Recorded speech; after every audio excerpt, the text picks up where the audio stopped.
Hi, I'm here with Rafe and Amy. We've just been talking on Newspeak. We're carrying on with a little bit more of the news.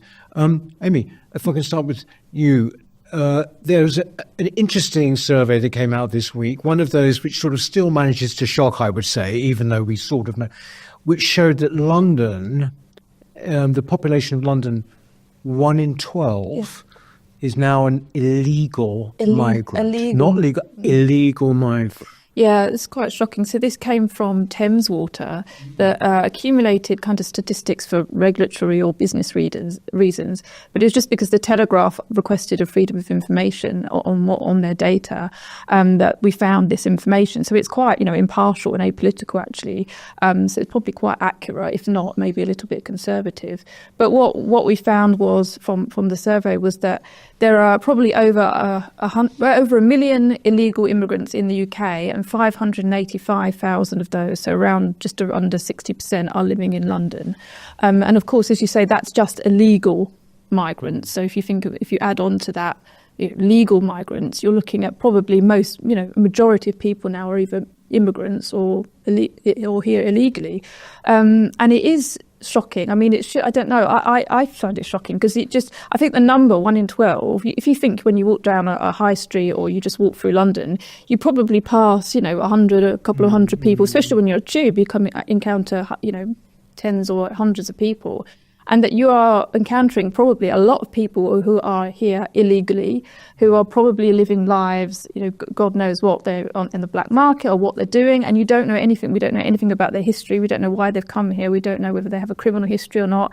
So it does kind of wake you up to how unsafe you are in London. I mean, obviously we all talk about how unsafe it is, but it is something that you can kind of quantify when you look around you. You can sort of think, well, there's probably going to be some, illegal migrants, around me. Yeah, it's interesting actually when you say it's Thames Water. I remember it's often being said that actually utility companies and supermarkets are very, very good. In fact, they're far more reliable for one good reason, and that is that, this 1 in 12 wouldn't be filling in the census, would they? Yeah, well, it's pathetic and ludicrous that actually we have to go to Thames Water to get accurate data that the Home Office isn't supplying. But also, there's, it's not just not filling in the census. There's clearly an agenda behind the fact that the Home Office doesn't record a lot of this information, doesn't record ethnicity of criminals and so forth going along there. Look, we're talking about in London, 600,000 people. Many people who live in London who've ordered food from Deliveroo or who've ordered an Uber, you get a photograph of the person who's delivering your stuff. The person who arrives is often a different sex, let alone a different person entirely. It's quite clear what's going on. And actually, the majority of these illegal migrants aren't people who've come over the channel. They're people who've outstayed their visas. Yeah. And this is a hugely important issue because so many do-gooders try to dismiss concern about immigration numbers, saying, oh yes, but a huge number of these immigrants are on student visas, don't worry because they're going to go back.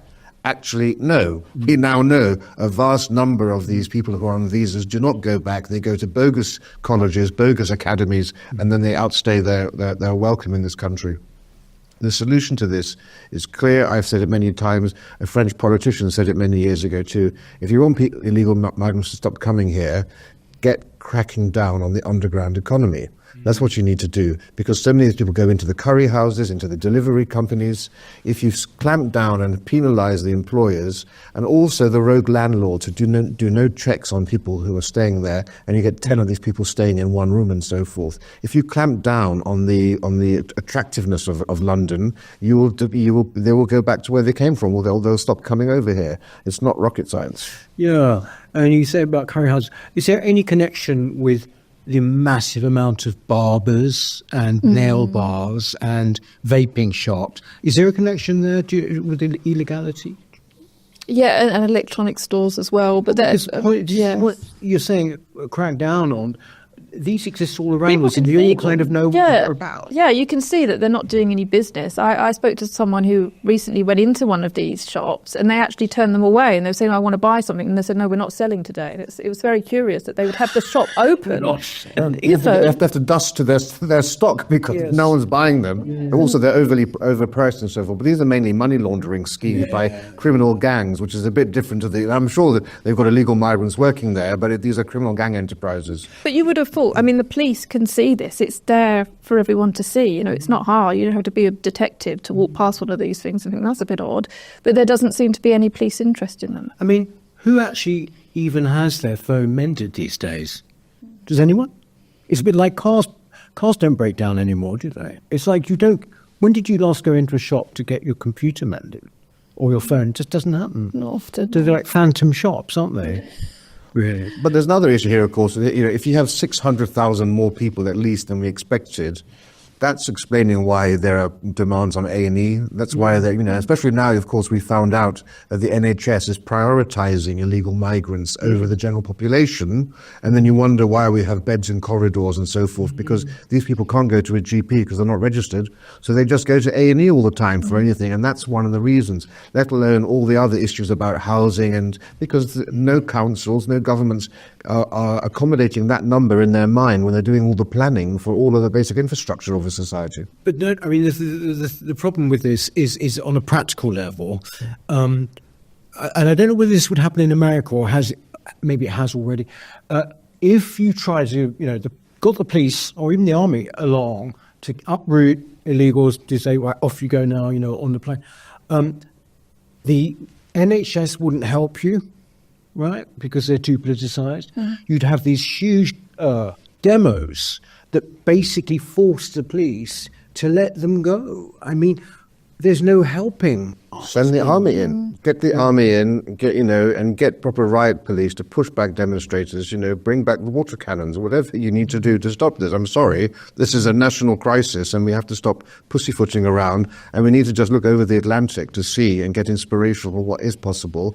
Look at what Meloni is doing in Italy. She's managed to do a 59% reduction in illegal migrants coming over within the space of a year. Look what the Swedes are doing, what the Finns and the Swiss and the Hungarians are considering. We're the outlier. We need to pull our socks up and get with the program. Yeah, I love that. You must have said it before, but my father always used to end political arguments by saying, "Need to send the army in." Need to send the army in. That'll show up.